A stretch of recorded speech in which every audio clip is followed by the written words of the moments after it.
Mayra Aranda. Yo vengo de la comunidad del Orocache, que es adentro, que es 1 hora de vuelo hacia el Orocache. Estamos trabajando como 3 años con el proyecto y somos 5 comunidades que estamos trabajando con el proyecto, que es Victoria, Jatumplaya, Lorocachi, Sisa y Anayaco. Entonces estamos trabajando con la miel y avanzando un poco hacia adelante.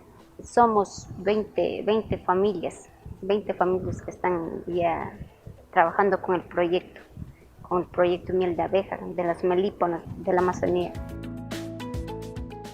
Con el proyecto que nosotros trabajamos es que buscar las colmenas, traspasar y cuidar las colmenas. De mañana salimos a las 6 o 7 de la mañana, nos vamos a ver las colmenas cómo están, que si no tienen ataques de las hormigas, hay veces suben y entonces nos toca limpiar, cuidar bien y mantenerle bien bonito, ¿no? Y de tarde lo mismo, a las 4 de la tarde lo mismo, nos vamos a ver cómo están las abejitas, ¿no?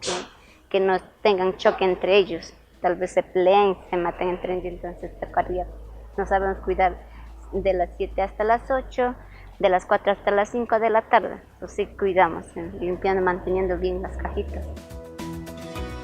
Ya cuando ya es hora de cosecha, entonces le abrimos la cajita, entonces le cosechamos para hacer las pasteurizaciones, para envasar al frasco para el consumo, para la venta.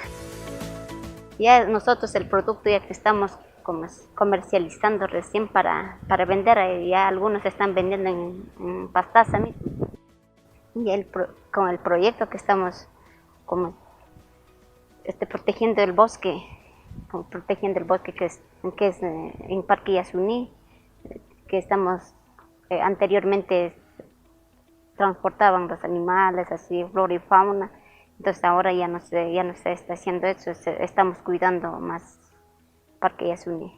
Gracias al proyecto que estamos siguiendo, que vamos avanzando un poco hacia adelante para nuestros hijos también y a todas las comunidades.